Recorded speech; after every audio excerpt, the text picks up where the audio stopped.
Hola, ¿qué tal? Buenas noches y bienvenidos. Una noche más, un programa más, un jueves más. Se acaba la semana para nosotros allí en Telecable, en esa Asturias Televisión, un programa en el de hoy en el que vamos a hablar de ciencia aplicada, en el que vamos a hablar de un programa de esta casa que crece y crece, y en el que también vamos a hablar de un cumpleaños. ¿Un cumpleaños de quién? Del más famoso, sin duda, de todos los galos, y no es un político, y no es un militar, y no es un cantante, y no es ni siquiera un futbolista. Es un galo pequeñito, amigo de uno muy grande, gordito, y que además tienen un perro, y que se enfrentan diariamente a sus enemigos con una pócima súper especial. Acompáñennos porque va a merecer la pena. Hasta ahora.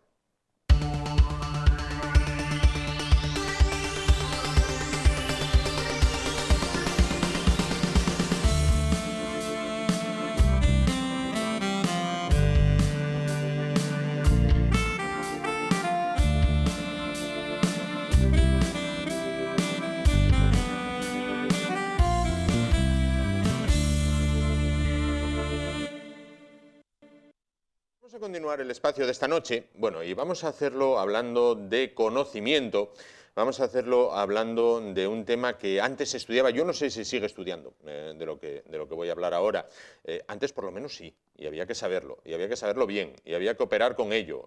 No se trataba de sabérselo quizás como si fuera el catecismo, pero sí había que sabérselo y había que saber funcionar con ello además. Vamos a hablar de la tabla periódica, que fue uno de los temas que se abordaron, historia y curiosidades de la tabla periódica.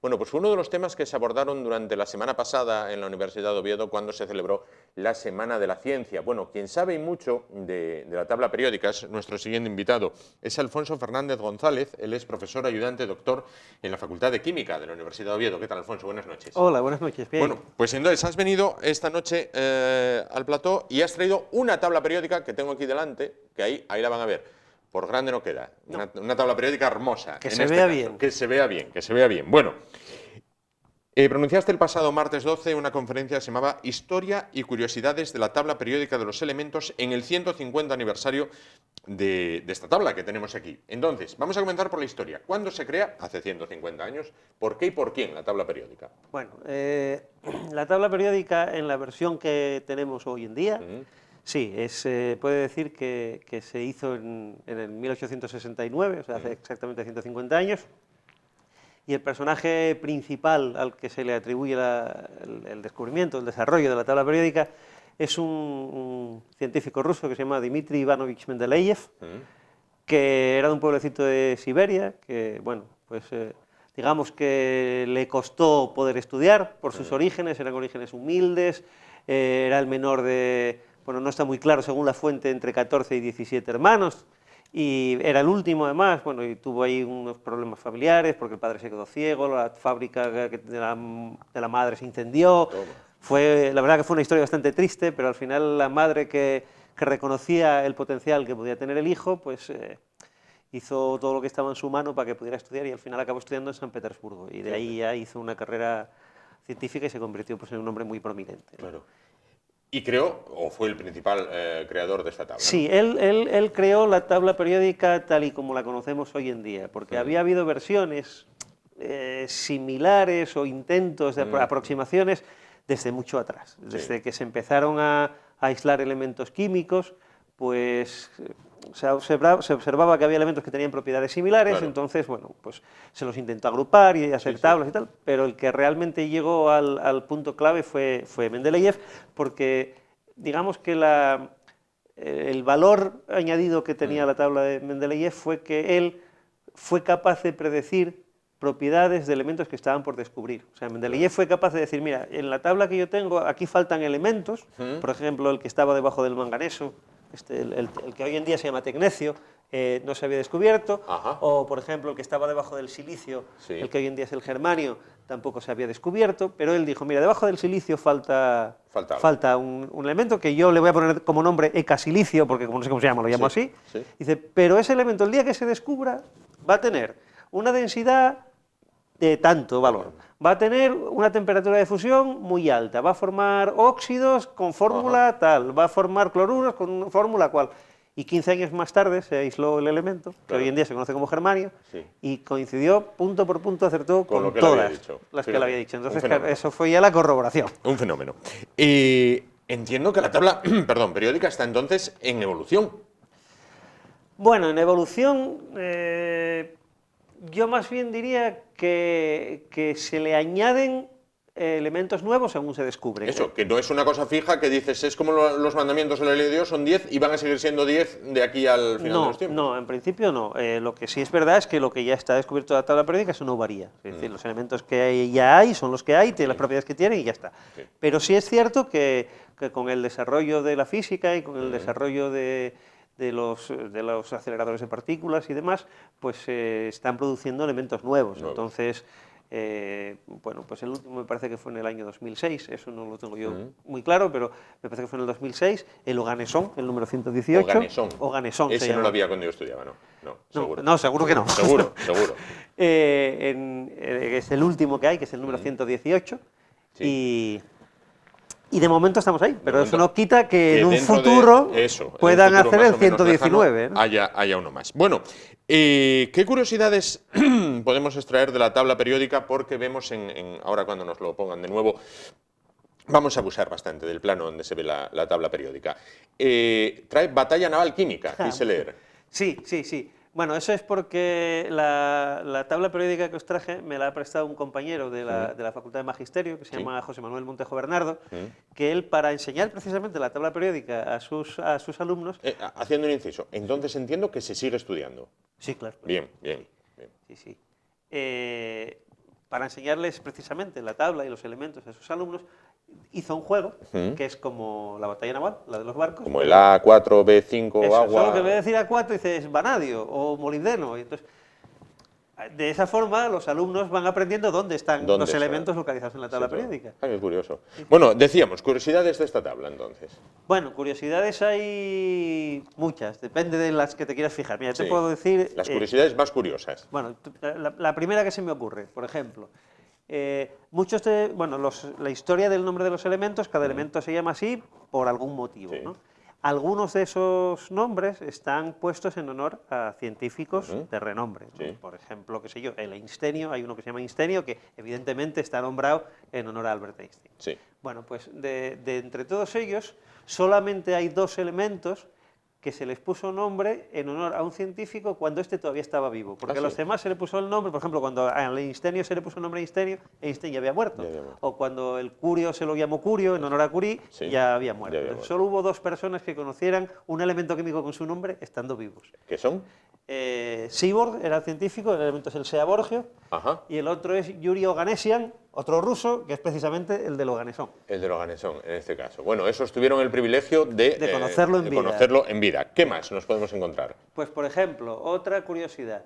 De entre todos los elementos que hay en la tabla periódica, que también tienen nombres de personas, solamente hay dos que tengan nombre de una mujer real. A ver, nombres de mujer, por ejemplo, qué sé yo, el vanadio está denominado en honor a Vanadis, que es la diosa griega, escandinava, de la belleza, pero eso no es una mujer real. No es una mujer real. Entonces, con nombre de mujer real también hay solamente dos. ¿Qué son? Vas a señalar, me imagino, sí, ¿no? Sí, sí. Va a señalar... Sí, uno es, evidentemente, el Curio. El Curio de Marie Curie. De Marie Curie. Sí. Y el otro es el Meitnerio. Meitnerio. Meitnerio, de una chica que se llamaba Lisa Meitner, que trabajaba con Otto Hahn en el desarrollo de la fisión nuclear, por lo cual a Otto Hahn le dieron el premio Nobel, pero a ella no. A ella no. Bueno, pero al menos le pusieron el nombre del elemento. Sí. ¿Qué más nos muestra la tabla periódica, así a más profundidad? Bueno, pues la información, digamos, que nos aporta a los químicos, como yo, la tabla periódica es agrupar los elementos en función de sus propiedades y de su reactividad. Entonces, bueno, sabiendo dónde está un elemento en la tabla periódica, uno tiene más o menos claro las propiedades que puede tener. Por ejemplo, qué sé yo. Vamos a señalar. Sí, la última columna, sí. helio, neón, argón, criptón, xenón, radón y el famoso Oganesón, sí. Son gases nobles. Entonces uno ya sabe que esa columna son elementos que prácticamente no tienen ninguna reactividad química, tienen una conductividad térmica muy baja, son todos gases, por ejemplo. Entonces, porque todos tienen unas propiedades comunes. Entonces la digamos, ventaja que tiene la tabla periódica es eso. O, por ejemplo, uno conoce los elementos del grupo 1, ¿no? Hidrógeno, litio, sodio, potasio, rubidio, cesio, francio, pues son los que se llaman metales alcalinos y todos tienen más o menos la misma reactividad, la misma forma de portarse. Claro. Entonces esto, claro, simplifica mucho el trabajo. Claro, claro, lógico. Antes, cuando yo estudiaba, se aprendía de memoria. Había que aprenderla de memoria, no te quedaba otra, ¿vale? Los grupos, las valencias, demás, luego había que formular, que no era una cosa fea, formular, ¿eh? No, era incluso, bueno, hasta que llegabas a algún nivel donde ya la cosa se complicaba mucho, pero, bueno, ir pasando los números de un lado para el otro, no era una cosa fea. ¿Actualmente sigue siendo así? ¿También hay que aprenderlo? Depende de la disciplina a la que uno se dedique, pero vamos, si uno hace un bachiller de ciencias o una carrera de ciencias, tarde o temprano, al menos parte de la tabla periódica sí la tendrá que estudiar. Más que nada porque, por un lado, también es una cuestión de cultura general, ¿no? Pues saber que el litio, el sodio y el potasio tienen las mismas propiedades. Litio, sodio, potasio, rubidio, cesio, francio. Muy bien. Puede ser. Buena memoria. Buena memoria. Ahí está. Bien. Valió tantas tardes con mi padre ahí estudiando y aprendiendo. Bien. Dime, me decías, perdona por un lado, porque es una cuestión de cultura general, ¿no? Y por otro, porque, por ejemplo, si uno quiere saber formular, que lo necesita para el desarrollo de una asignatura de química, pues tiene que saber las valencias y para eso se tiene que saber la tabla periódica. Saber la tabla periódica. Entonces, no te queda otra, ¿no? Hombre, entera a lo mejor no, porque igual el borio no le interesa a nadie, ¿no? Pero los elementos así más comunes, sí. Claro. Bueno, ¿cuándo experimenta el mayor impulso? Volvemos un poquito a la historia, porque este hombre, el ruso de Siberia, Mendeleev, sitúa unos cuantos, pero sitúa, no sé, un 50%, un 80%, luego se van añadiendo, o hay un momento, no sé, en época, por ejemplo, de Otto Hahn, que pega un impulso. Bueno, a ver, yo creo que la tabla periódica tuvo varios periodos así críticos. Yo creo que durante el siglo XVII y XVIII estuvo el descubrimiento de muchos elementos. Entonces, claro, el hecho de descubrir muchos elementos y encontrar que tenían propiedades conjuntas o comunes, pues impulsó el desarrollo de buscar una forma de clasificarlos de forma que, pues tratar de ordenarlos, ¿no? Que es en principio el origen. Luego, por supuesto, en el año 1869, que fue cuando Mendeleev hizo su tabla, fue el año crítico. El año estrella, digamos, ¿no? El año estrella, pero después hubo también, allá por 1911, 1913, pues hubo un descubrimiento fundamental que fue el que permitió, no sé si decir corregir o al menos corroborar la tabla periódica, que fue el descubrimiento del número atómico. Ajá, claro. Que fue básicamente, por no entrar aquí en detalles técnicos ni científicos, simplemente que cuando se descubrió la existencia del núcleo dentro del átomo y que ese núcleo tenía una carga positiva. Entonces, cuando se descubrió que el número de cargas positivas del núcleo era lo que verdaderamente identificaba a un elemento. Correcto. Porque hasta entonces la tabla se ordenaba en función del peso, de lo que pesaban los átomos.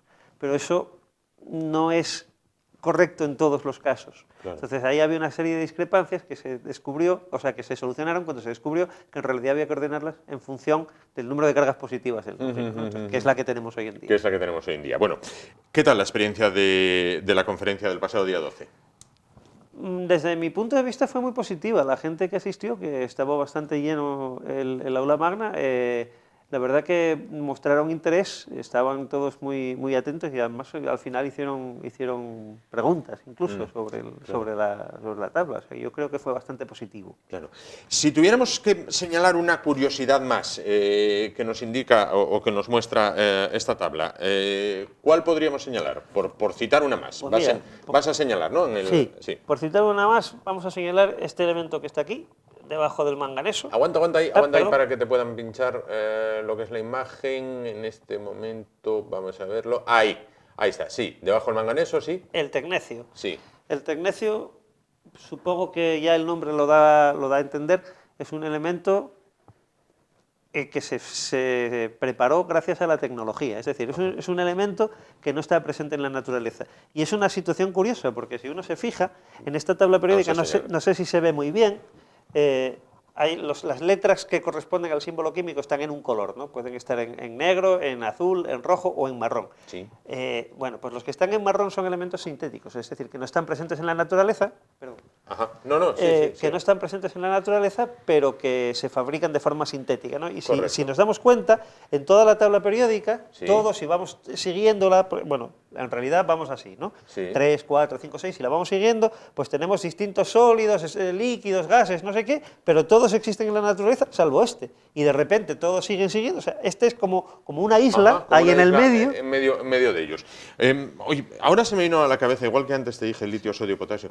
Flúor, cloro, bromo y yodo. ¿Dónde los situaríamos? En la penúltima fila. Flúor, cloro, bromo, yodo, astato y teresio. Ah, bueno, el astato y el este ya no me tocaron a mí. ya no te acordabas. Me tocó flúor, cloro, bromo y yodo, en este caso. Bueno, es que en realidad son los que se estudian porque son los comunes y los que tienen las mismas propiedades. Claro.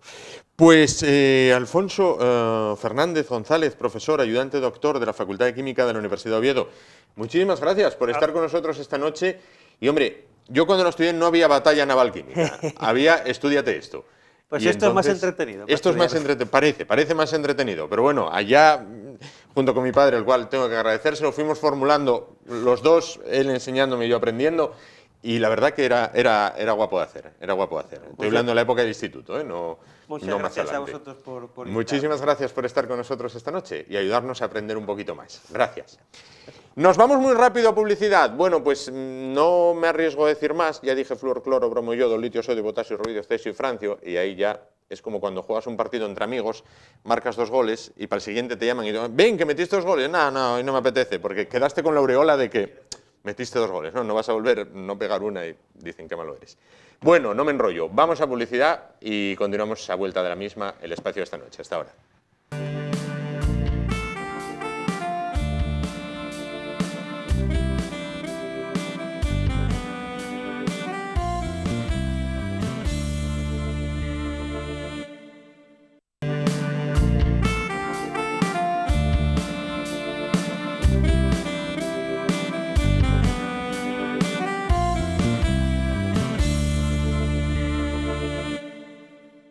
Bueno, pues continuamos el espacio de esta noche. Bueno, vamos a hablar a continuación de cultura en esta casa. Tiene un nombre propio, este espacio se llama la Agenda Cultural, Asturias es Cultura, y es un programa, bueno, pues que se ha colado en sus hogares desde hace unos meses y que lo pueden ver pues los viernes, la noche de los viernes, a las 9:30 de la noche, con redifusión posterior al día siguiente, los sábados, a partir de las 9 de la noche. Bueno, un programa que conduce pues el rostro femenino de esta casa, Carmen Baragaño, y que a partir de aproximadamente pues 7-10 días va a experimentar una transformación. Bueno, pues consideramos que a mejor. Vamos a potenciar la cultura porque en tiempos de crisis, bueno, quizás la cultura no dé de comer de forma directa, que sí indirecta, pero sin duda es algo a tener siempre en cuenta porque los pueblos que olvidan su cultura, bueno, pues sin duda están abocados al fracaso. Bueno, para hablar de la agenda cultural en esta nueva etapa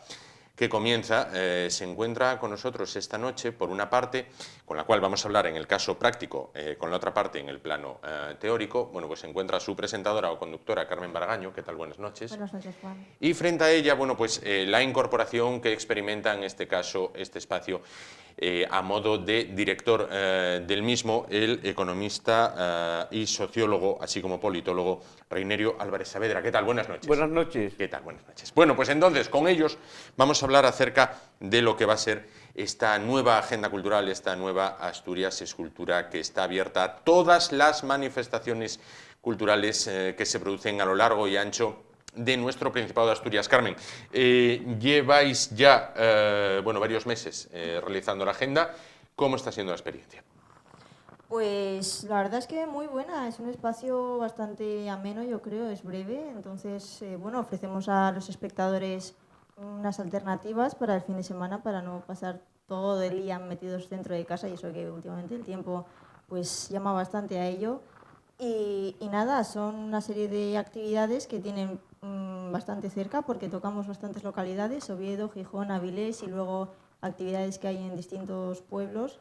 Y bueno, teatro, exposiciones de fotografía, concursos, temas muy variados. Entonces, bueno, yo creo que espectador una cosa u otra, pero seguro que algo le llama la atención. Claro, sí. Por otra parte, René, Asturias, una región pequeña, 1 millón de habitantes, pequeña también en extensión, pero tiene potencial cultural. No solo tiene potencial, sino que tiene una realidad de lo que convencionalmente se llaman cultura o actividades culturales, ¿no? Porque hay que tener en cuenta que cultura, al final, prácticamente es todo, ¿no? Si yo cojo este reloj de arena y lo veo así, veo un objeto que algunas personas, si no pertenecen a la cultura occidental, ni sabrán qué es. Pero si empezamos a hablar de qué tipo de cristal tiene, de la arena dónde se sacó, de la tradición, de quién lo descubrió, o las teorías sobre el descubrimiento, ese objeto, ¿qué empieza a tener? El ser humano que le da un nivel cultural, un carácter cultural, un valor cultural, exacto. Cultural, sin duda. Bueno, hasta ahora, bueno, os centrabais, como bien decías, en Oviedo, Gijón, Avilés y demás concejos asturianos, sin ningún tipo de cortapisas. Es decir, se iba de quizás lo más alto, pongámoslo así, aunque no hay que hacer podiums, como puede ser la ópera, hasta lo que puede ser la actividad que realice una asociación de amas de casa, ¿no? Sí, sí, totalmente. O sea, son eventos culturales, abarcamos, no, o sea, para todas las clases, podríamos decir. O sea, entendiendo como que la ópera es de clase alta, que ya no lo es. O sea, ahora mismo está al alcance de todo el mundo, pero sí que pretendemos ofrecer una serie de eventos para todo tipo de gustos, tanto como puede ser igual los más exquisitos como es la ópera, hasta, ya te digo, concurso de pinchos que teníamos la semana pasada en Gijón, de todo tipo. ¿Hay hambre de cultura? Ahora que dice Carmen lo de los pinchos, ¿hay hambre de cultura en Asturias? A ver, solo con ver los índices de televisión, de radio, donde se emite cultura, habrá programas de mayor nivel, de poco nivel, pero bueno, el cine, que yo sepa, es cultura. La música es cultura también, por supuesto. Insisto, hasta los programas deportivos es un componente cultural, claro, según se vean las cosas, ¿no? Sí, es una región que tiene, como antes hablamos, no solo tiene potencial, sino que tiene una realidad cultural, y tiene una realidad cultural, como bien decía Carmen, ¿no? En aquellas manifestaciones más que tienen un carácter más social, la ópera es como su nombre indica, sería el mayor exponente, pero que lo tiene también en las salas de la región, en los pueblos o en las villas, ¿no? Donde se hacen iniciativas preciosas, que son muy dignas de contar, y muy dignas de que la gente... Hay desde concursos literarios, exposiciones de todo. Por ejemplo, se está creando una suerte de circuito incluso pictórico, de exposiciones de pintura, lo cual favorece además a la industria del arte, que es otro aspecto interesante, importantísimo de la cultura, ¿no? Claro. Por tanto, estamos en una realidad que yo creo que tenía que tener a nivel informativo más profesionales como vosotros siguiéndolo.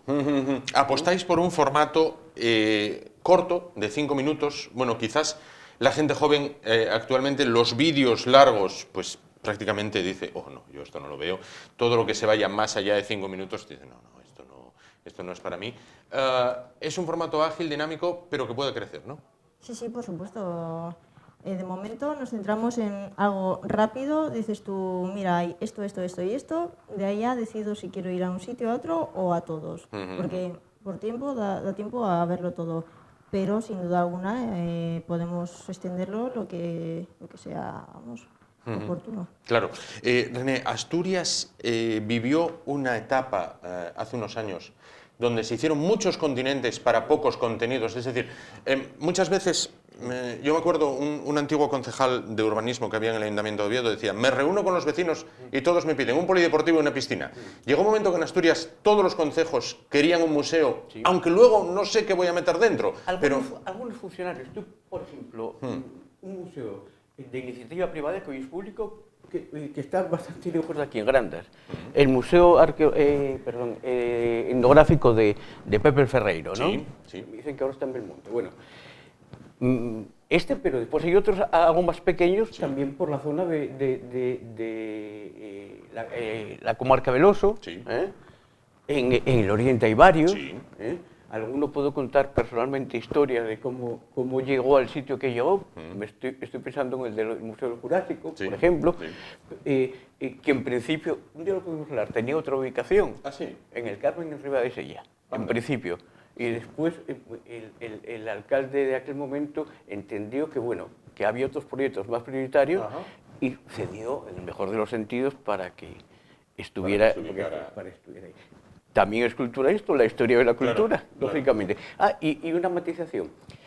Y me estoy acordando del que fue con Pedro Vecino el primer consejero de Cultura de Asturias, Manuel Fernández de la Acera. Sí. Su primera entrevista en la televisión a mí quedó en la televisión regional, lógicamente, la que había, la 1. En la de aquella, sí. En el panorama regional famoso. Y yo me acuerdo de la entrevista que le hicieron y oí una de las contestaciones. Él dijo, ojo, esto de cultura asturiana está bien, pero la cultura asturiana no es solo la cultura sobre Asturias.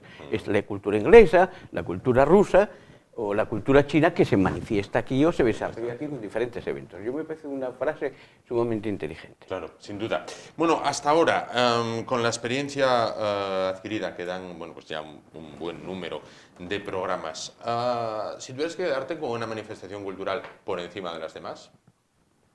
Pues la verdad es que...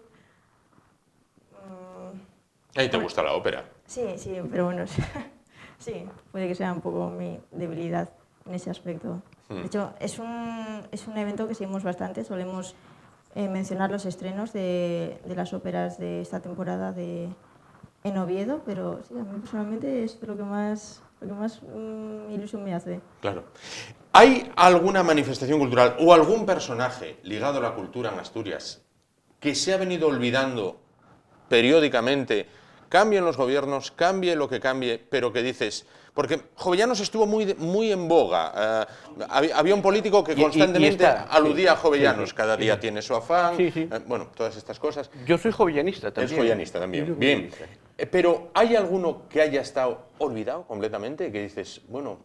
¿Cuántos? ¿Cuántos, no? Es que si me arriesgo a decir uno, dejo al resto. Ese sería el gran problema. Y yo soy mucho de citar, pero siempre tengo algún disgusto. Bueno, aunque la mayoría están muertos, con lo cual no tendría por refugio. Pero sí me gustaría, y no está la entrevista preparada. No, para nada.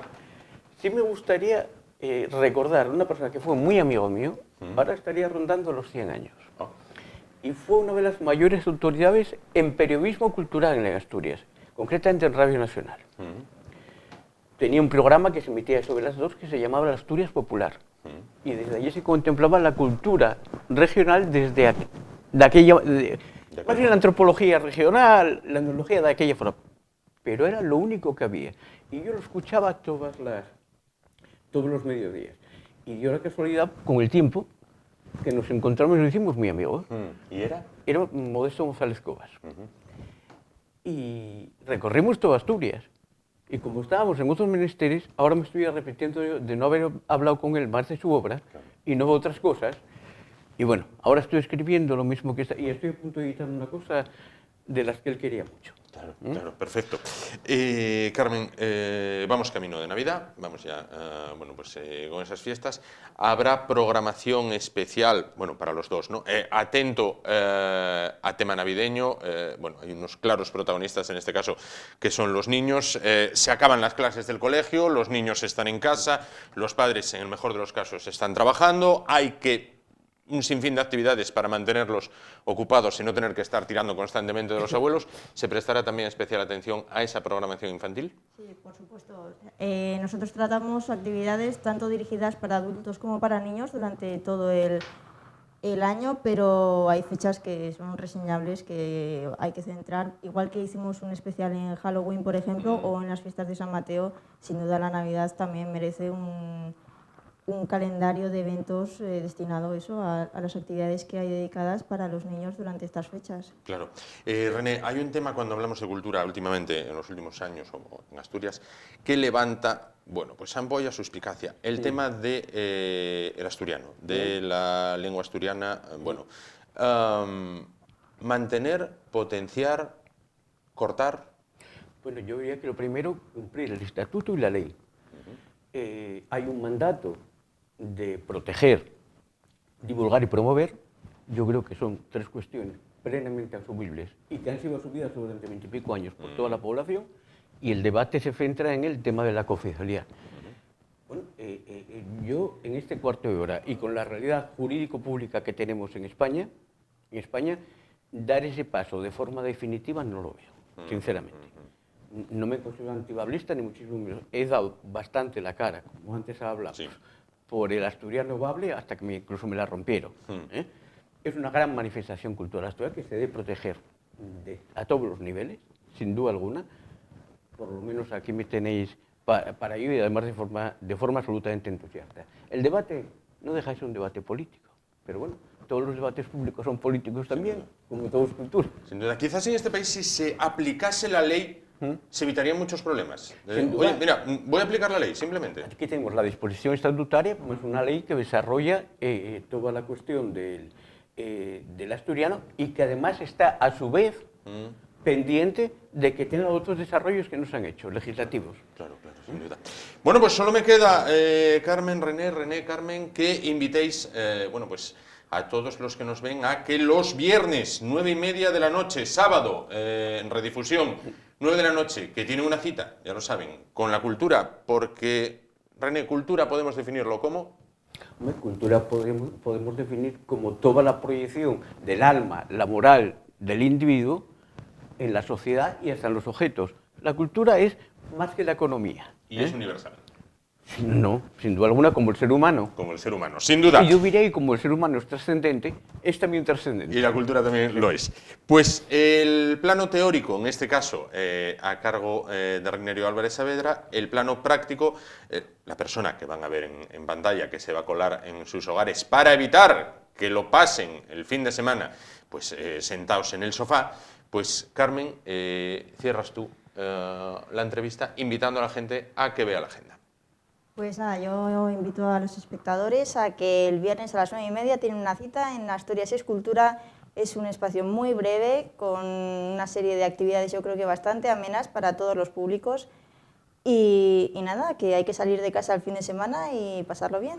Sin duda, pues ya lo saben, la cita la tienen los viernes a las 9:30 de la noche, un espacio breve, un espacio ágil, un espacio, bueno, multidisciplinar, que de moda está esta palabra, multidisciplinar, implementar, bueno... Como estuvo en su momento de moda tópico. Tópico también, sí, son esos lenguajes que se ponen de moda. Bueno, multidisciplinar, que quiere decir que se tratan muchos asuntos, de manera transversal, que también es otra palabra de estas que está súper de moda. Bueno, pues ya lo saben, 9:30 de la noche, un programa pequeño, pero creciendo, en constante crecimiento y que ahora experimenta un impulso. Nos vamos muy rápidamente a publicidad. ¿Para qué? Pues nos vamos para hablar de un libro no, de una saga de libros que cumplen años y que quizás ustedes, pequeños y mayores, han leído algunos. Se trata de las aventuras de Asterix el Galo, que está de cumpleaños. Hasta ahora.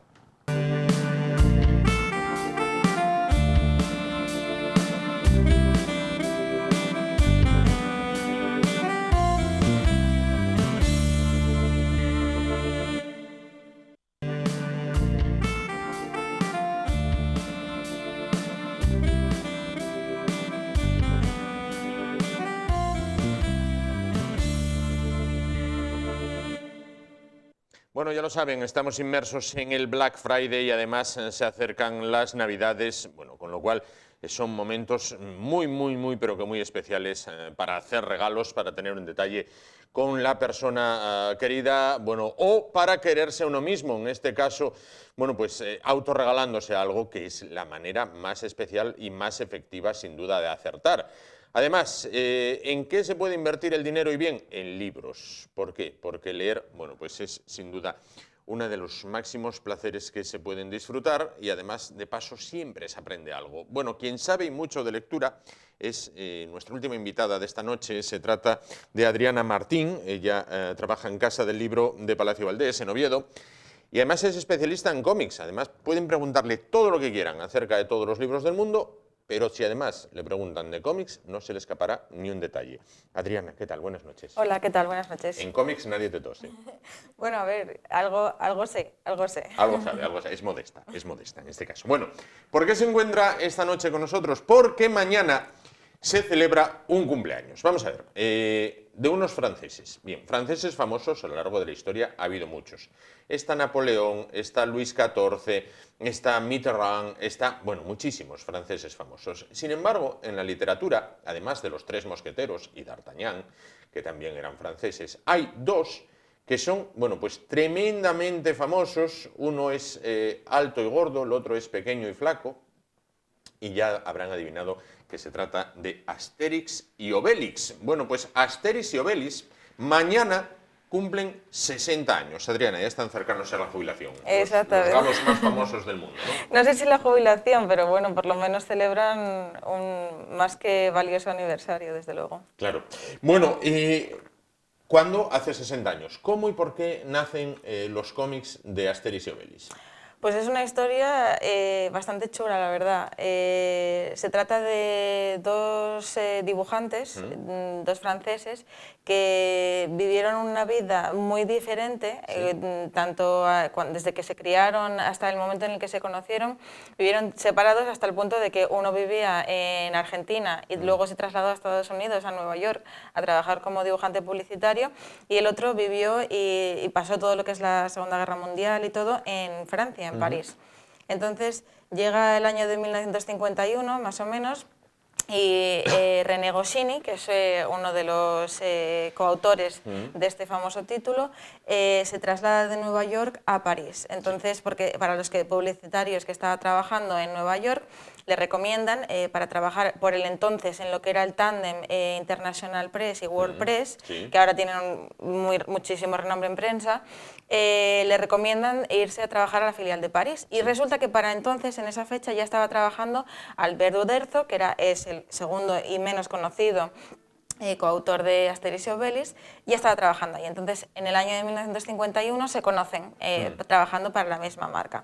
Y resulta que hacen muy buenas migas. Enseguida los dos dibujantes congenian, enseguida empiezan a trabajar en proyectos juntos y llega un momento en 1959 en el que deciden emprender un proyecto juntos. Se les encarga inaugurar una nueva revista que se llamará Pilot y el cometido de la revista era encontrar aquella figura francesa que representara a Francia como héroe, ¿no? Por así decirlo. Igual que otros países tienen otros identificativos, pues ellos debían encontrar para Francia, para París, pues la representación simbólica. ¿Qué pasa? Que mientras están trabajando en este proyecto dan con un héroe, digamos, de los trovadores medievales de la tradición francesa. Lo que pasa es que ese proyecto ya estaba acogido. Ya estaba trabajando otro dibujante en ello. Entonces ellos no se dieron por vencido y dieron al final que la época más representativa era la Galia y los galos. Entonces de esta manera surge lo que es la historia de la Galia, y el 29 de noviembre de 1959, en el primer número de la revista Pilot, en la página número 20, se publica la primera plancha de lo que hoy se conoce como las aventuras de Astérix el Galo. Fíjate, mira qué bonita y qué curiosa historia. Bueno, una Francia, pues casi como el resto de Europa, recién salida de la Segunda Guerra Mundial, con una Francia que tiene que reafirmar su identidad nacional después de los hechos ocurridos con esas dos Francias, la Francia de Vichy, la Francia ocupada, bueno, todo el tema del colaboracionismo. Los franceses, que son muy de ellos, bueno, pues buscan dos héroes nacionales, o un héroe nacional, en este caso Astérix, acompañado de su fiel escudero Obélix. Bueno, ¿contra quién? Porque, a ver, los franceses no van a ser menos. Los romanos llegaron y los arrasaron en 9 años. Conquistaron la Galia. Bueno, ¿y cuánto tardaron en conquistar Hispania? Pero bueno, eso sería materia de otra cosa. Siglos tardaron, por cierto. Bueno, crean dos héroes que son capaces de poner de rodillas y derrotar prácticamente al todopoderoso Imperio Romano. Exactamente. Ahí lo que hacen Goscinny y Uderzo es crear todo un mundo entre mitológico, mítico y mágico, ensalzando lo que es la Galia, el núcleo de Francia, ¿no? Y de los franceses, con la figura del druida, ¿no? De Panoramix, que es el que es capaz de crear una poción mágica que les da esa fuerza y ese valor supremo, que son capaces de hacer cualquier cosa y los convierte en seres invencibles, ¿no? Claro. ¿Cuándo pasa de capítulo de revista a publicación independiente? Pues ya pasa unos cuantos añitos más tarde. En 1960 Albert Uderzo, porque mientras tanto ellos, aunque trabajaban y publicaban en la revista Pilot planchas de Asterix y Obelix, ellos seguían teniendo otros proyectos paralelos, no se dedicaban en exclusiva a este proyecto. Entonces, me parece que es en 1960 o un poco más tarde, Albert Uderzo decide que se va a dedicar en exclusiva a publicar solo para Pilot Asterix, ¿no? Entonces lo decide dejar todos el resto de sus proyectos, gracias a la acogida tan enorme que habían tenido las aventuras de Asterix y Obelix, y de hecho la primera tirada fueron más de 300.000 ejemplares y se agotó en la primera semana, ¿no? Entonces, visto el éxito de la publicación, pues eso, al año siguiente o un par de años después, decide dedicar en exclusiva. Pasa un lapso de tiempo en el que sigue publicándose en la revista Pilot y en el que Goscinny sigue trabajando, o sea, siguen trabajando juntos, pero separados, porque cada uno tiene sus proyectos, mientras Uderzo se dedica a publicar Asterix en colaboración con Goscinny, y yo creo que es en el 66 cuando ya salen números exclusivos, ¿no? O sea, a partir del 66 es cuando deciden hacer publicaciones exclusivas sacando números independientes a la revista Pilot. Sí. Y a partir de ahí, ¿cuántos números hay actualmente? Actualmente hay 38 números, el último es el de La hija de Vercingetorix, que también está publicado en asturiano como La filla de Vercingetorix. Para quien no lo sepa, Vercingetorix es el jefe de la aldea y es muy graciosa la anécdota de este jefe, porque cogen a un personaje histórico como es Vercingetorix y le hacen temeroso de las tormentas. Siempre, bueno, para aquellos que sigan Asterix, se acordarán de que Vercingetorix siempre temía que el cielo se le fuera a caer encima y cuando había una tormenta pues se ponía el escudo de Galo encima de la cabeza, ¿no? Lo tienes ahí, ¿no? ¿Verdad? Sí, este es. Este es La hija de Vercingetorix. Bueno, pues aquí lo tenemos. Bueno, ¿es más finito que los otros? ¿O? No, es igual. No, es igual. Sí, sí. Bueno, ¿quién no ha escuchado alguna vez? Estamos en el año 50 a.C. Toda la Galia está ocupada por los romanos. ¿Toda? No. Una aldea poblada por irreductibles galos resiste todavía y siempre al invasor, y la vida no es fácil para las guarniciones de legionarios romanos, que en los reducidos campamentos de Babaorum, Aquarium, Laudanum y Petibonum, pues así comienzan las obras de Asterix y Obelix, todas ellas. Bueno, pues aquí lo tienen, La hija de Vercingetorix. ¿Qué puede ser suyo? Bueno, ¿cómo? Pues respondiendo a una pregunta, vamos a dejarlo aquí. Está también la versión en asturiano. Sí. Ahí, si me la dejas. Bueno, pues en este caso, La filla de Vercingetorix. Bueno, La hija de Vercingetorix, La filla de Vercingetorix. Cualquiera de los dos, no los dos, sino uno de los dos, puede ser suyo. Bueno, ¿cómo? Pues respondiendo a una pregunta que les haremos al final de esta entrevista y de la cual la respuesta pues la tendrán en el transcurso de la misma. Bueno, quédate tú con el asturiano, dejamos aquí el que es en lengua española. Bueno, cuando nace ya con los personajes que tiene el jefe de la tribu, el arpista tan pesado, todos los que tiene, o se van añadiendo con el tiempo. Pues hay un elenco que es un básico, ¿no? de lo que es la aldea de la Galia. Y sí, yo creo que prácticamente, a lo mejor no al 100%, porque se van añadiendo algunos según va avanzando la historia, pero el 90% de los personajes del núcleo de la Galia, Asterix, Obelix, Panoramix, Idefix, el perrito, Vercingetorix, sus mujeres, sí. el bardo...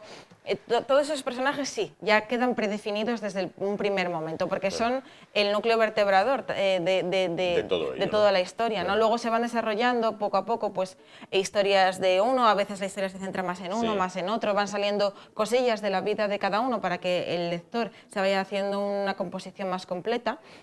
Pero sí, yo creo que desde el principio ya prácticamente están todos los personajes. Y a partir de ahí, a partir de aquella revista Pilot, se ha creado un imperio, porque tienen libros, merchandising, videojuegos, películas, dibujos animados. Todo, sí. Mira, precisamente en el año 77, que es cuando trágicamente muere René Goscinny, muere en un reconocimiento médico, en una prueba física. Precisamente ese año meses antes de que muriera Goscinny, se había creado los estudios Idefix. Sí. Y ellos, o sea, lo habían creado conjuntamente, también con una serie de colaboradores, para empezar a editar en animación. Sí. Asterix y Obelix, ¿no? Entonces, bueno, en ese año los estudios Idefix pues habían empezado a editar las primeras películas de animación. Sí. Lo que pasa es que debido a la muerte de Goscinny pues tiene un parón, el estudio pasa por momentos muy difíciles, está a punto de cerrar y tiene un lapso de tiempo en el que todo ese trabajo que se había iniciado se paraliza.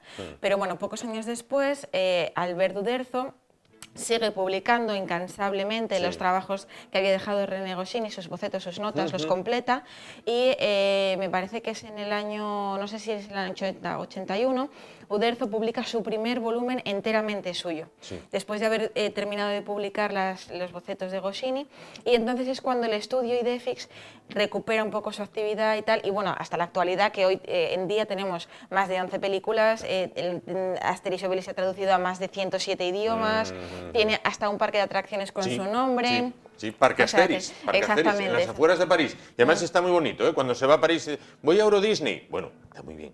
Pero también se puede ir a Parque Asterix, que está muy bien, además. Está genial. Bueno, ¿son muchos los seguidores que tiene, digo, por ejemplo, en la librería vuestra, en Palacio Valdés, el tema de Asterix? Sí, un montón. O sea, bueno, empezando por mí, mi padre me regalaba, yo colecciono desde que era pequeña, y todavía hace las navidades pasadas me regalaron otros 2 o 3 números que no tenía. Claro. Entonces, bueno, sí, yo, a ver, la gente que hace esta colección, pues suelen ser, pues ya gente adulta que empezó a coleccionar pues cuando era pequeño o ya de sus padres, porque bueno, estamos hablando ya de 60 años, o sea que hay mucha gente adultos que lo coleccionan. Y luego aparte, yo por ejemplo tengo esta edición, pero también hay otra edición que es un poquito más, como más cuidada, es más grande, es en gran formato, también la calidad del papel y todo es mejor, y tiene, a mí lo que me gusta de los coleccionables es que tiene el lomito de todos los números que van formando el perfil de la aldea, de la Galia. Claro. Y entonces, bueno, y también hay colecciones de más gran formato ya de lujo, o sea, con una cubierta un poco más tal. Y también se ve mucho, muchos padres que hacían como hacía el mío conmigo, que es que regalan para sus hijos, o para sus sobrinos, para sus nietos. Entonces dicen, oye, mira, es que estoy regalándole a mi nieto, a mi hija, a mi sobrino, recomiéndame un número, porque lo bueno que, aunque tenga 38 números, bueno, luego tiene también números independientes que salen, o sea, están los números de las películas, porque hay películas que se basan en la historia, pero que el estudio decidió realizar independientemente de los números ya publicados. Entonces, esas películas han generado nuevos números que son independientes de los números de hasta el 38, es decir, en realidad el cómputo pues son casi 50. Claro. Pero bueno, como son independientes, pues puedes regalar el 7, luego leerte el 24 y luego leerte el 1, tampoco pasa nada. Claro.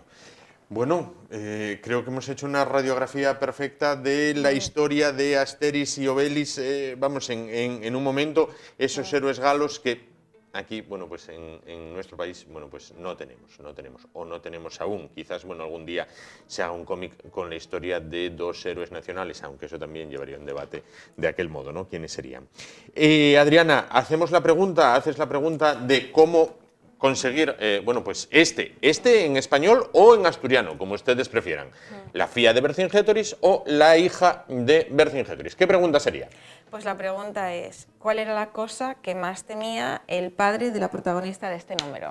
Pues ya lo saben, ¿qué era lo que más temía el padre de la protagonista de este número? ¿A qué es a lo que más miedo, pavor, pánico le tenía ese hombre, aquel fornido guerrero galo? Bueno, pues ya saben, si tienen la respuesta, nos la envían, bueno, pues a la dirección de correo electrónico ye@esasturias.tv, nos ponen la respuesta, nos ponen su nombre y un teléfono de contacto, o el propio mail, nos pondremos en contacto con ustedes.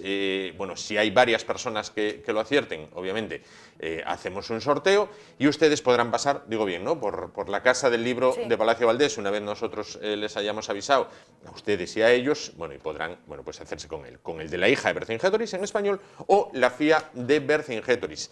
Adriana, como ya vamos, bueno, pues a las horas que son de la noche, habrá quien cenó, habrá quien no. Para los que no hayan cenado, bueno, pues ya saben, qué mejor manera que cenar como cenan los galos, perdón. Ahí todos en compañía, en una buena fiesta, con el bardo amarrado a un árbol y un jabalí por tutatis, ¿no? En este caso, se puede un jabalí, que aquí además por Oviedo y por otras ciudades de Asturias abundan, así por las noches de frío bajan ellos, pues no hay disculpa, un jabalí por tutatis. Adriana Martín, de Casa del Libro de Palacio Valdés, en Oviedo, especialista en cómics y en libros, muchísimas gracias por estar con nosotros. Bueno, no te pregunté, nos acercamos a Navidad, supongo que ya estáis preparando todo para Navidad, que es época también de... Bueno, pues muchas... Sí, llevamos ya todo el mes, porque en cuanto entra noviembre ya se llena la tienda de un montón de campañas, de cantidades de libros, de un montón de promociones, de packs, de conjuntos, de trilogías, tetralogías. Claro. Entonces está toda la tienda llena, por supuesto, de lo mejorcito. Claro que siempre sí. Dispuesto claro para el cliente. Pues hablaremos en unas semanas, en unos días hablaremos de qué regalar en Navidad, ¿no? Porque llegan estas fechas y ¿ahora qué regalo? Bueno, pues nos va a ayudar Adriana. Muchísimas gracias por estar con nosotros esta noche. Como gracias les damos a ustedes por estar con nosotros un día más. Nos vamos, les dejamos con Ahorro y Finanzas, el programa que habla de esto, del dinero, del ahorro familiar. Nosotros volvemos, ya lo saben, el martes a partir de las 10 de la noche, aquí en el YEDES Asturias Televisión en Telecable. Gracias por su atención y ahora a leer, que va a ser para ustedes, pero mientras tanto y no, me lo leo yo. Gracias.